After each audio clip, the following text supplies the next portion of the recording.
to Generals of World War II, The Art of Command. We are joined once again by my good friend, Bill Nance. Hello, Bill. Hey, John, how you doing? Good, good, good. Thanks for joining the podcast again. Awesome. And I'll get my disclaimer out of the way early, which is the opinions I express here are mine and do not necessarily reflect the opinions or positions of the Command General Staff College, the United States Army, or the Department of War.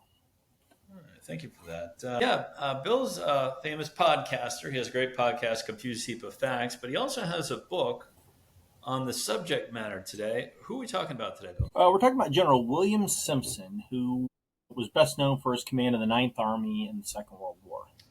And Bill has a book called Commanding Professionalism, if you could hold that up for us. You can find it on Amazon. And it kind of discusses our subject matter today. And I've read that he's sometimes referred to as, quote, the forgotten general, end quote. Despite commanding over 1 million men, Simpson is little known compared to Patton, Bradley, or Eisenhower. So why has Simpson remained overshadowed in popular memory? Well, the biggest reason is because he's in a year group with Patton, and anybody that's in a year group with Patton is going to get a lot of attention, just how it works. Also, interestingly enough, a lot of the first cut history tended to revolve very heavily around those big names that you mentioned. And they trip off the tongue very, very easily. Patton led the assault across France, so did Courtney Hodges, but talk about a guy that's not written about. There's precisely one self-published book on Courtney Hodges. And really outside of a very, very small number of really, really big names, we don't really know who most of these people are. And this is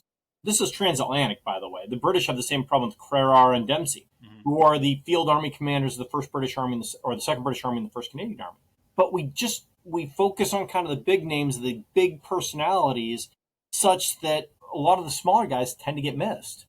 Yeah, and that's the purpose of my podcast. We can cover all these guys. Yeah. And Simpson doesn't leave a memoir, really, until 2017, 2018, when Nathan Prefer publishes The Conquering Ninth.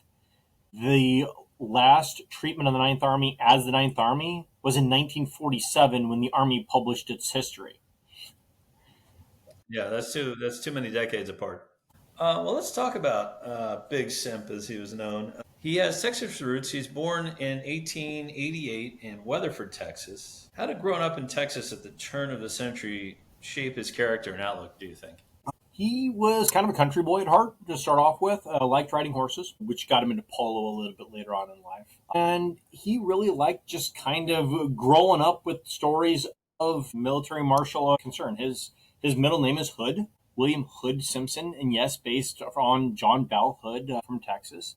He had an uncle that had served with the 1st United States Volunteers, Voluntary Cavalry in Cuba, and had just kind of grown up learning about military, about the Army, and just was like, this is kind of his natural progression of what he wanted to do. Yeah, he eventually gets to West Point, entering the U.S. Military Academy, graduating in 1909. But he famously struggles there. He's ranked 101 out of 103 graduates that year. Now, I think too much importance is placed on where you rank. I know Napoleon was ranked towards the back of his class too. So why did he struggle at West Point, do you think?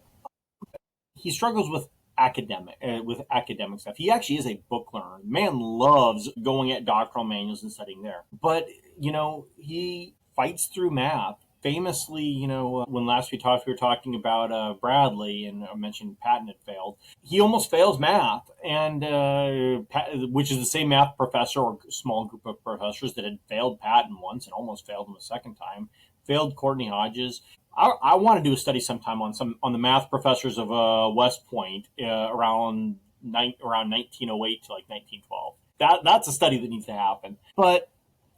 What's interesting to him is that this is where there's a great line by Jake Devers, which has said that Simpson wasn't great at academics, but he could avail himself of help when it was offered. And that's, I think, is a really important thing that kind of, and this right here, I think, helps shape a lot of Simpson's personality. Does class rank mean anything? Because I know famously Custer ranks last and George McClellan ranks second in his class. So does it? very briefly, in terms of that, class rank absolutely matters. And the main reason being is that when you graduate from West Point, remember, the U.S. Army is based off of seniority. When everybody graduates on the same day, how do you determine who is senior? Because if True. two lieutenants are in a room, one of them is senior to the other. If you have to determine who is in command, who has that moment in command, it is the person who is the senior person there. So your class rank from West Point determines your seniority within the class. As an interesting fun fact, my wife is when my wife and I are both West Point graduates from the class of '02. She was actually senior to me right up until she left the active duty, because she graduated higher in the class than I was. I also struggled with math. But it's not a predictor of how your career is going to go. Not necessarily, not at all. But to the point though, with Simpson and the academics, it's kind of a humbling experience, almost failing a class. And particularly West Pointers, you don't show up at West Point, one, being a dummy, or two, being an unsuccessful person. It's not the typical profile of a West Pointer. So when you fail, that's a problem for a lot of folks, and they have a hard time adjusting to failure. Simpson understood that he wasn't the smartest man in the room. So that kind of was like, okay, how do I help that? How do I fix the fact that I can't do something? So we asked for help. And then, have you ever met those people that they need help, but they won't either accept the help, or They're too proud, or they're too proud? And then Simpson was not that person. And he was coachable, if that's a better term. So he could take help, avail of himself of help, make good use of that help, and then also learn how to not need the help again, if that makes sense. okay. Let's jump ahead to his early Army service. He's commissioned in the infantry. What were his early career assignments like? So he goes and gets commissioned out on some random post out on the northern Great Plains, and that's where he actually picks the name Big Sim, because there's another Simpson in the regiment. So he's big, tall. He's only like 6 foot something, and so he was Big Simp, and the other guy was Little Simp. That's how that worked. And then they go to the Philippines, and he's in now the Philippines in 1910, 1911. It's not a major war zone like the Philippines had been around the turn of the 20th century, where first you had the Spanish-American War and then the ensuing years of the Philippine insurrection. That was mostly died down by then. But what he did have was, they were down in Mindanao, which is in the southernmost island. He was fighting what were called Moros. So the Moro Islamic Liberation Front and just other organizations are still present there today. And so he got some early combat experience there. Now, nothing like hugely dramatic, but I will tell you that when you're getting shot at, any getting shot at is dramatic. That's experience, yeah. And so he does that, and he gets to work with the Philippine Scouts, who are Philippine soldiers with American officers. And he gets to do that for a while, and then he gets bored with kind of that, with just kind of patrolling through the jungle, which, let me tell you, just multiple security patrols gets old after a while. And then he is on a survey mission up in Luzon, where he has this independent command. So this young second lieutenant, like with 2-3 years in the Army, has got a group of like 30-40 dudes just out in the jungles of Luzon surveying.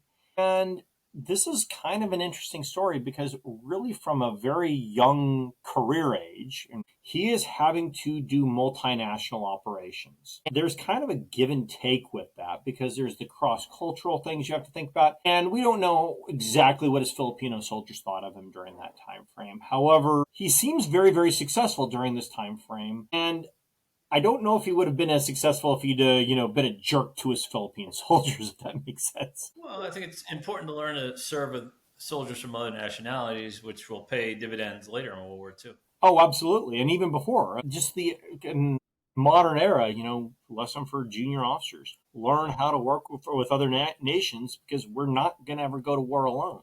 Right. Well, let's talk about World War I service. How involved is he in that? So the First World War, he'd been in Mexico in the Punitive Expedition along with George Patton. They knew each other. They were classmates. It's like 103 people. They all knew each other. After that, he'd impressed a guy by the name of General Bell, who was the commander of the military district of El Paso. Bell picked him up to be his aide right when the war kicked off for the United States. And General Bell was picked to be the commander of the 33rd Division, which was Illinois National Guard. So Simpson got to be his aide, and then what ended up happening is that when they got to France, Bell really needed additional staff officers, so he sent Simpson to a staff officer school. Simpson really wanted to command a battalion. The politics of a regular Army officer commanding a battalion of National Guardsmen was not good at the time. Mm-hmm. So he ended up going to the staff school that they stood up in France, because he hadn't been to the Command General Staff College at Leavenworth yet. So he goes in as the G2 intel officer, and then because he can write an order better than the division operations officer, becomes the division operations officer during the Meuse-Argonne offensive. And then goes through the Meuse-Argonne offensive, and at this point, they're actually serving underneath a French corps during this operation. So again, going back to, this is now take 2 of having to work in multinational operations for Simpson. And so he kind of gets used to dealing with that. And he then sits and goes, okay. And then by the end of the war, the chief of staff is promoted offward. And so Simpson is pulled up from internal to staff to become the division chief of staff. He is, if you're using Napoleonic terms, a brevet lieutenant colonel by this point. Okay. But really, that's not how we do it. But for our purposes, a brevet is perfectly good enough. So bear in mind, there's a permanent rank of captain. But he has a brevet rank of lieutenant colonel because, again, expansible army. We promote as we need to, but then when we downsize as well. Well, this next point I think is interesting because we discussed earlier that he was kind of a poor student. His professional education, I think he becomes a lifelong learner, like you were saying. He attends the Command and General Staff School, the Army War College, and the Air Corps Tactical School. So how did this extensive schooling shape him into, quote, being a planner's general? Some of it is, some of it's nature, some of it's nurture, right? So I'll even go you back a little bit. In 1907, 1908, maybe even a little bit earlier than that, he's on summer break from West Point, and he gets to go hang out with the Texas Guard, not even the National Guard at that point. It's just the Texas militia. And they put him in command of a company. And it's like, hey, you're a West Pointer, show us how to do a guard mount. And he goes, well, I have no clue. I, had a class on it once. So he pulls out he says, but there's a manual on it, right? So they pull out the manual, they get some old NCOs together, and they do a good job. And this is something that's interesting. So Simpson's always been a kind of a by-the-book kind of guy. That's kind of his safety net, as it were. And so he goes to these schools, and he realizes that old saw about the right way, the wrong way, and the Army way has a lot of validity, because what it is he, like, the schooling just shows him, hey, look, here's the Army way and here's why it matters. Because the Army will take people from all different organizations and throw them together and have them go fight. And if we all do things our own way, you spend the first 3 days arguing just where do you put your TPS reports, right? Whereas if you're all following the same doctrine, you're all doing things the same way, it may not be the best, perfect way of doing it, but if it's good enough, then it's one less thing to worry about, right? Okay, procedures and systems, we've got a good enough approach. Let's put our brain power against solving actual problems rather than how to solve the problems. And Simpson he jams on this. He goes to Command General Staff College. He's like, yes, this is my jam, baby. I love this. And then he gets picked on to be an instructor, or goes second year and then picked on to be an instructor. He's like, this is what I want to do. The war. He goes to War College. Same basic thing. And what he gets picked up as is that everyone's like, this is a guy that knows his doctrine cold and insists that people use the doctrine. It's not that he's uncreative. He's actually a very creative guy from time to time. But he sits there and goes, like, let's not argue about how to solve the problem. Let's how we're going to, the process we're going to solve the problem. Let's argue about how to solve the problem. Right. It doesn't have to be perfect. Just get the car running. Exactly. Yeah. Okay. Well, his interwar years kind of continue in this manner. What do you think he learns from these 2 decades of steady and quiet service? Well, again, he picks up just an everlasting love of doing things kind of the Army way. Also, he does some really interesting stuff along the way that just kind of gives him a lot of broadening that you wouldn't necessarily expect out of somebody who spent most of their interwar time frame in the United States doing United States things. He gets to go to like 2 or 3 different World's Fairs as the Army representative there. His last one, he's a battalion commander at the time frame, and he has a small combined arms detachment working for General MacArthur at the time, actually. And another time, he's the commander of the security detachments that are all civilians who are basically deputized in kind of military-esque fashion, but they're working for this army guy to run security in like I think it's the San Francisco World's Fair.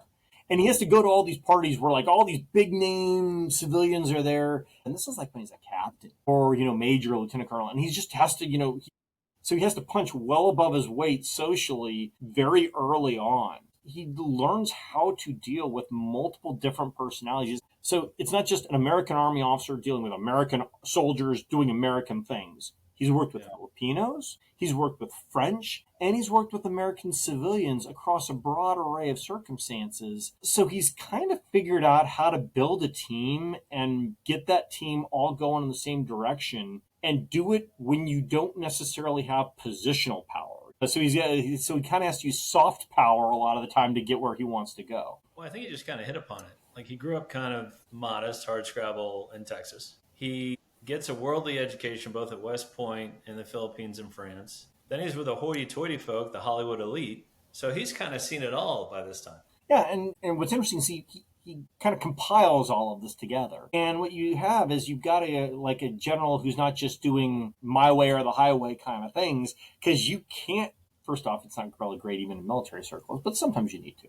But civilian business, all that kind of stuff, you can't just come in and just bowl your way over people all the time. Right. And he's able to build teams throughout this while at the same time keeping a kind of a by-the-book reputation throughout. Well, let's talk about his World War II service, because he doesn't initially go over December 1941 when World War II kind of kicks off for America. What's he doing in his early World War II commands? Interesting enough, he starts off in 1939 as he's going to go take a regiment and is immediately promoted to deputy commanding general. He starts off as the deputy commanding general for training at Fort Sam Houston for the 2nd Infantry, or for the 2nd Division, which becomes the 2nd Infantry Division. There's a whole organizational structure thing going on there.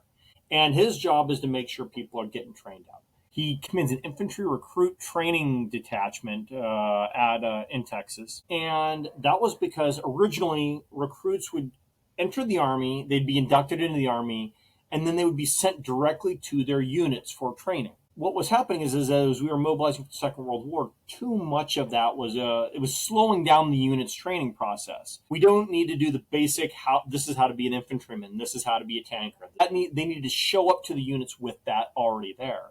He's one of the first commanders of this, so he trains up a bunch of infantry recruits because he's perfect at it, right? Because he's been doing training his whole career up to this point. He's trained up all these National Guardsmen. He's been doing this, does it again. He then gets picked to be the commander of the 35th Infantry Division. And this is a National Guard division. And this is a very politically charged assignment. The commander of the 35th had been a guy by the name of Major General Truman. Yes, cousin to that Truman. Sounds familiar.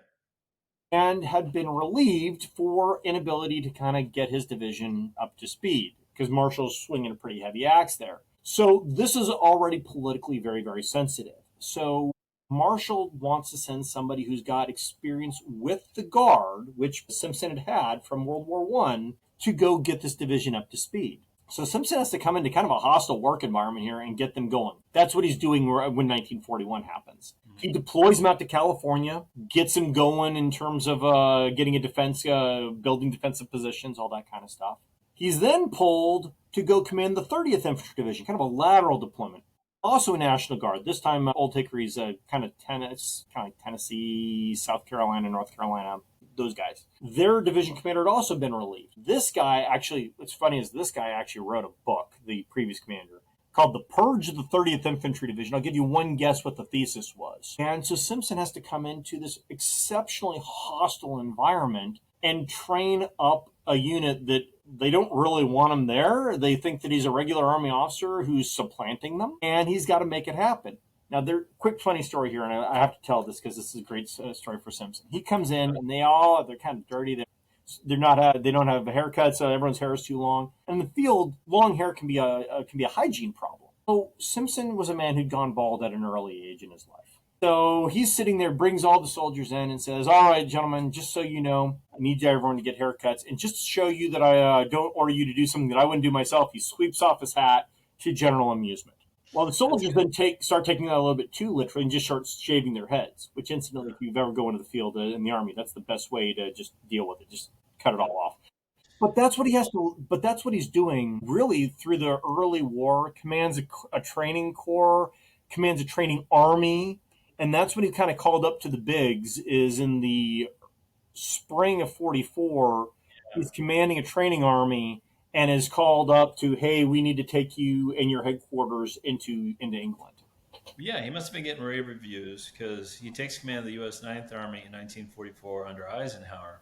And I'm going to ask you why he was trusted with such a large army in a second. But there's a great quote that I want to read from Colonel Meade. Quote, General Simpson's genius lay in his charismatic manner, his command presence, his ability to listen, his unfailing use of his staff to check things out before making decisions. I've never known a commander to make better use of his staff than General Simpson, end quote. Sounds very, again, Napoleon-esque. Yeah, although as opposed to Napoleon, who kept it all up here, all up in his head.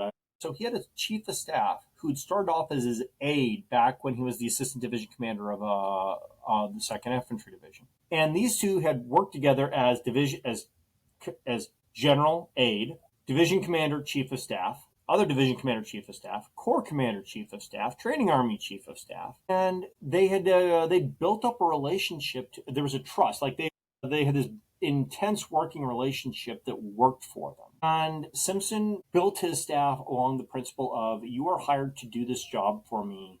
I expect you to do that job competently and well. And if I have to train you, fine, but I'm only training you once. Mm. Now, with that said, he fired one primary staff officer in his career, although the guy was sent back because he was sick. Dude was really fired. Fire, yeah.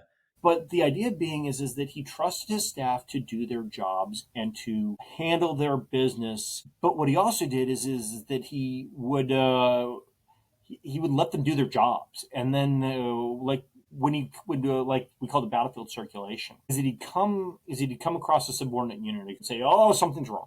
Some bosses will immediately start pulling levers, making phone calls, all that kind of stuff. What he does is he waits till he gets back. He talks to his chief of staff and says, hey, this division said this. What's going on?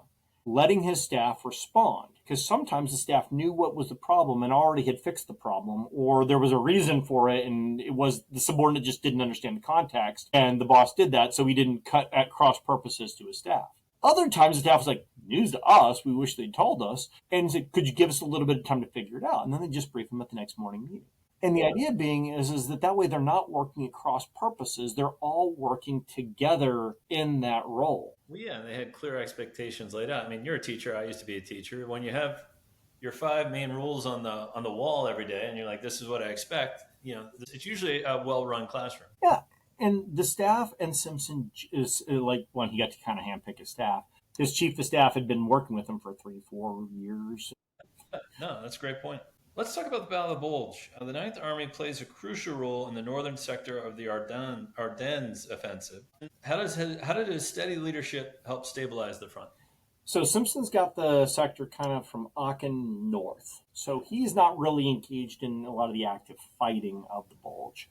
But what he does do is he pushes combat power south rapidly. So when Courtney Hodges calls him up the morning of the 16th of December and says, I got problems, Simpson goes, okay, what do you need, man? And he kicks the 7th Armored Division south. Bradley says he also ordered it, which he did. He did cut the order because you're transferring a division from one army to the other army. You really do need orders for that. Simpson just started movement ahead of time. But to show how efficient that is, you have a division of 12,000 people and 300-400 vehicles. This is not a small organization. They got the warning order to move before lunch, so right around noon. But this is a great example.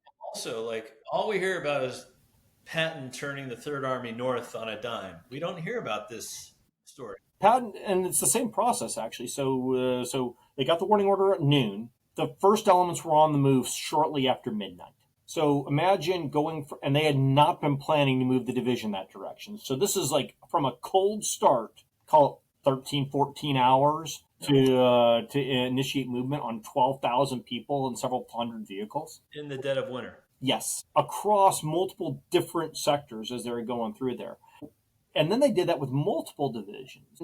One of the things that during the Battle of the Bulge, what Simpson did was he really just kind of kept his front going. But what he also did was he kind of pitched in where he was needed, if that makes sense. So he'd sent all these divisions south. Now, the role of a field army headquarters in World War II in the American Army was an administrative one. So they handled all the system and all that kind of stuff. Well, that also included mail. They said, hey, look, we'll take care of your mail. You just handle the tactical end of it. We'll cover down on these guys' mails, their admin, all that. We'll handle the paperwork. Just letting the First Army do its thing tactically. And they just kind of rolled with it. What's interesting is, so the Montgomery takes command of the 9th and the 1st Armies when the Germans have initiated their penetration. When Montgomery shows up in the 1st Army headquarters, it's a very cold affair. The 1st Army headquarters did not like Montgomery. They didn't like the British. They did not get along nicely at all. It was just not a good experience. And although Montgomery recalls it as a very pleasant experience, which it's Montgomery, God love him. And then you have Ninth Army. He shows up, and it's a completely different experience because Simpson had been up on the border with the British Second Army and the 21st Army Group explicitly because he could get along with them, and the First Army couldn't. And they learned they didn't always get along perfectly with Montgomery, but they could get along with him well enough. Simpson learned that the best way to keep Montgomery off his back was to shove information at him. So every single day, Montgomery got his report from the Ninth Army along with a hefty dose of American coffee and some stars and stripes, and it worked. Yeah. No, that's a good idea. It's like overwhelm him with information so he doesn't have time to yell at you. Yeah. And it was just, hey, we're all on the same team here. Let's work together. Let's talk about crossing the Rhine. General Simpson's army executed Operation Plunder in March 1945, which is considered a textbook river crossing. Why is this maneuver considered a model of military planning? Okay, let's take this from a couple different angles. The first is in the plan to plan, if that makes sense. So this starts in February of 45 with the crossing of the Ruhr River and getting to the Rhine. And Simpson has a corps headquarters that he already has picked out to be his assault corps for the Rhine, the 16th Corps. But so they're new to the theater, and so he wants to give them some time to kind of get there to really kind of work through the problem set. So what he does is he assigns another corps, the corps to the south of the 16th Corps, to do an assault crossing the Ruhr River and clear the east bank of the Ruhr River. So the 16th Corps just has to cross unopposed. This means that each corps only has to worry about one opposed river crossing, or in military terminology, we call it a white gap crossing. So each corps only has to worry about one problem, and then they're kind of covering down on each other as it goes. And then the next thing he does is that he allows them to worry about things at echelon. So we talk about mission command, which is you tell people what to do, not how to do it, and all that kind of stuff. We've heard this. But really, I jokingly refer to there's three kinds of mission command in the U.S. Army. There's the higher headquarters doesn't want to do its job, so it's going to mission command it, air quotes, down to the subordinates, which is basically, I'm not going to do my job, you just figure it out. There's the subordinate not wanting to be told what they're going to do and just do things on their own. And then there's a real mission command, which is everybody as a subordinate, you understand what your senior wants, you understand what's happened to your left, right, front, back, and you may not have time to call your boss immediately, but you understand if I do this, this is going to meet his intent. That's actually mission command. That's very hard to pull off, and it takes a boss sitting down with his commander and kind of talking things through, not relitigating the plan, but saying, hey, look, if this goes off scale, I want you to think about this is my priority. Well, yeah, and river crossings can go wrong. I mean, see Friedland 1807 with the Russians, Napoleon Aspern-Essling 1809. It's not just about getting across the river. You have to be able to get across the river, then supply those troops that are over there, then have that bridgehead. It's harder than it looks. And what they do is that the Army then does the Ninth Army by this point has kind of their patented Army, planning process where they've gone through everything in great detail. So they provide large amounts of firepower on the other shore. They do a lot of support. There's one other interesting piece on this river crossing that's worth pointing out, though. So the 16th Corps is across, and they're in a really, really hard fight. They've got one of their armored divisions, a new armored division. It's struggling. It's the 8th Armored Division. struggling. They're not doing well. It's a hard fight. Simpson and his chief of staff start having to have the conversation, do I have to relieve this corps commander and get someone in there who can put a fire into these guys? And they sit there and they kind of scratch their heads. They decide, you know what we need to do is just let him, he's in a hard situation. Let's not make his life worse. Let's get out of his way, or give him some support, but then get out of his way.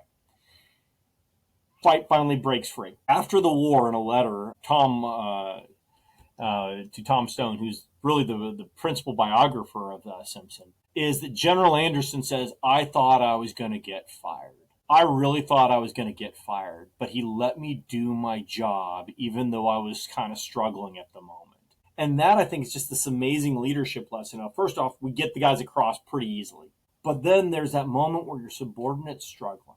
And rather than fire them because they're too slow or they're not doing what you like, I mean, Hodges fires the only corps commander that gets across the Rhine River with an intact bridge. Whereas Simpson just kind of lets Anderson handle his business, and it works out okay. And I think that's critical for all great commanders. You know, Napoleon would say, all right, look, here's the battle plan, but you have to take that hill in 15 minutes. I'm not going to tell you how to do it. You figure it out.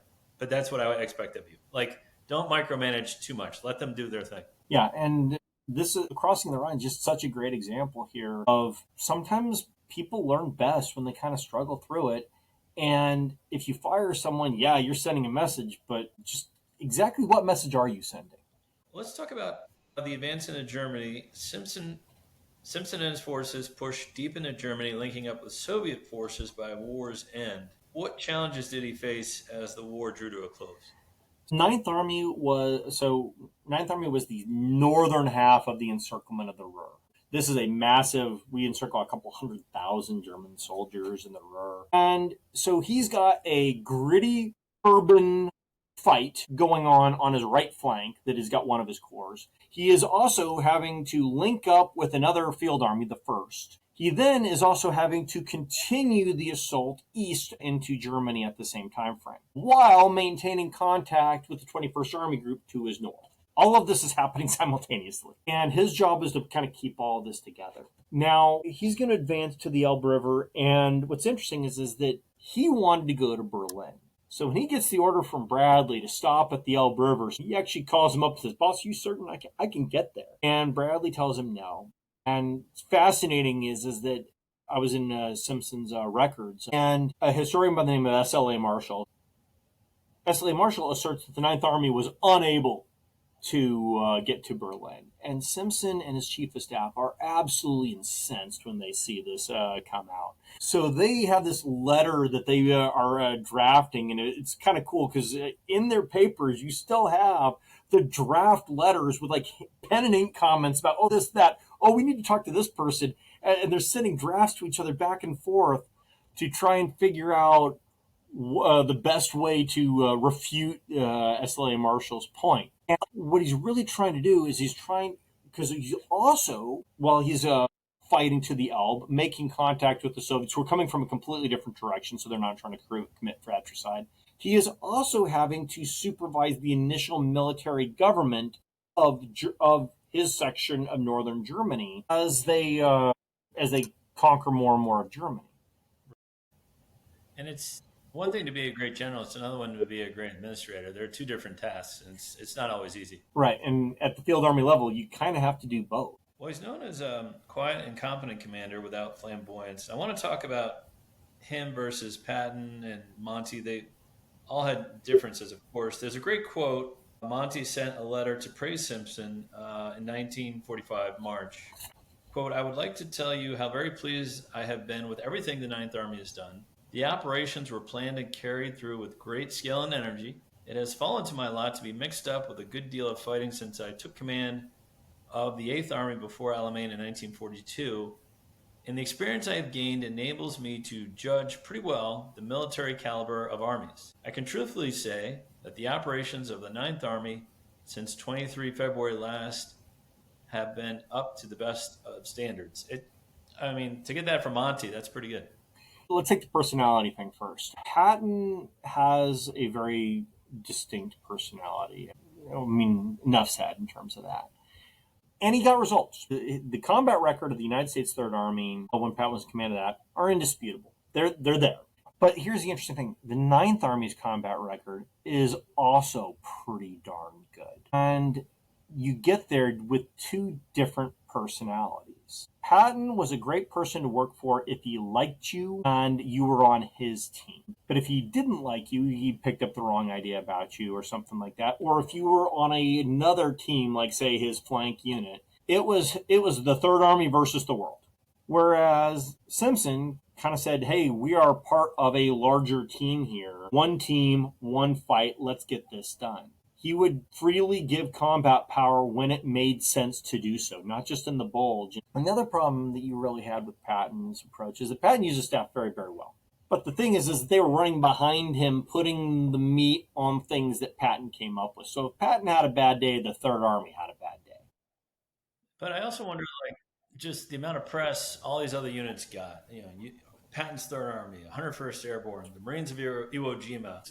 I think it's overwhelming sometimes, and some of these other groups that were quietly effective just don't get the press. Well, no, and so much of what we know of the Second World War is shaped by a lot of those early press releases that were done mainly to maintain public morale in a lot of cases. But what you end up with is people key on the big flashy personality. It sells books. I like Kevin Heimel. He's an excellent guy. I love reading his stuff. He does a great job. John Nelson Ricard writes about Patton. These are good, great authors, and they write about Patton because he's such an interesting, engaging personality. But every year there's a book about Patton coming out. Somewhere in the World War II historiography, there's a book about Patton coming out. Yeah. And that's because people engage with that personality quite a lot. What gets missed by the personality that sells books and the complex, deep person who, slaps people and curses like a sailor and on and on and on is that other people achieve success without doing those things. Right. And at the Command General Staff College, we teach Simpson. We teach it how to do the job because in the military, it can't be about one person. Because if it is, if that one person goes down, be they ill, injured, or killed, then you've got a problem. Yeah. But if the person's system is in place. If the person's system is in place, then it's no longer about that person. I'm so glad you said that because my passion is Napoleon's marshals. And you hear about the Murat and the Marshal Ney and the Lannes and these bigger than life guys. But then you have quiet guys like Marshal Suchet or St. Cyr who were very effective, but they weren't relentless self-promoters or yardbirds. They just did their job. And then to add into that, the fact is, you can go back quite a ways. I mean, no one talks nearly enough about Napoleon's staff officers, right? Yep. And when I'm talking about that, I'm talking about the guys that, like, no kidding, counted the number of wagons to make sure that there was enough food going to the right guys. But think about the sheer work needed to keep 100,000 people, 200,000 people fed, clothed, and equipped with all the right stuff and things on a daily basis, or even in the modern era, it all gets more and more complex. Road management, traffic control. It's a system of systems.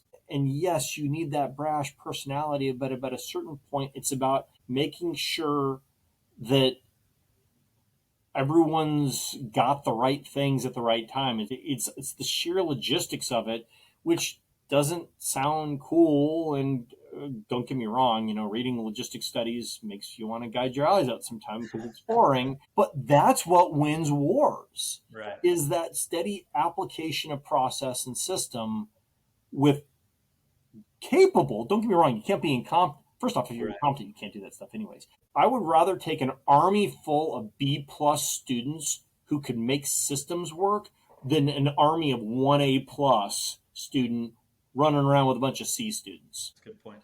Let's finish up on Big Simp. He retires from the Army in 1946, so pretty much the year after World War II ends. What are his later years like? Fairly quiet, actually. So he's medically retired. This is another reason we don't hear a lot about Simpson, is that he has an ulcer, one might imagine, after being an Army commander in World War II. Has some back and leg issues. He played polo, so when you play polo, sometimes you fall off a horse. And so some injuries there. So he's medically retired. Interestingly enough, because he's so quiet, he doesn't actually get promoted to permanent 4 stars until the 50s. And they darn near mail him a star in the mail because all these other guys were promoted early because they were in the public consciousness. Even Patton, who dies after the war and all that kind of stuff, they make sure that he is taken care of. But Simpson's just kind of out there living the retired life. He's on various boards, lives in El Paso for a while, then goes to San Antonio. Just kind of does that. What's interesting is that he didn't want to talk about himself unless kind of directly pointedly asked. It was always, look, you need to write about the Ninth Army. You need to go look at the story of my soldiers because the story of my soldiers is a lot more interesting than my story. It was much more about his soldiers than it was about him. Right. Well, he lives a long time, dies at the age of 92. What do you think his legacy is? So he was just very recently inducted into the Fort Leavenworth Hall of Fame. In fact, this past spring. He is, in my opinion, now granted I'm going to be a little biased here. I apologize, but he is the epitome of what we want our graduates to be at the Command General Staff College. Now, again, this is my opinion and my opinion only. We want the quiet professionals who can get the job done to serve in whatever role we need them to serve in and to do things in a steady, reliable, repeatable way. If it's a way that works really cool, but it requires Bill Nance to do it, then it's not something that the Army wants to do. And that's what I think is his legacy is an emphasis on steady, repeatable process. Now, notice I didn't say lack of creativity, but an idea of following it to a specific, following a set way of doing things. Yeah. Yeah, I've read many stories of like certain cavalry generals in Napoleonic Wars, like, oh, I always slept well when that cavalry general was at my picket, or Wellington had a general. He's like, yeah, I always knew where to find him, and I always knew he'd do his job. Like, you need people like that in the military that you don't have to worry about. Now, you need maybe one Patton in your army. You need as many Simpsons as you can put your hands on. It's a good finish. Love that. Again, if you want to check out the book by Bill Nance, it's Commanding Professionalism, which you can find on Amazon. And we thank him for his time. That was great. Thank you, John. Appreciate it. Yeah, my pleasure. Thanks, Bill. We'll talk soon.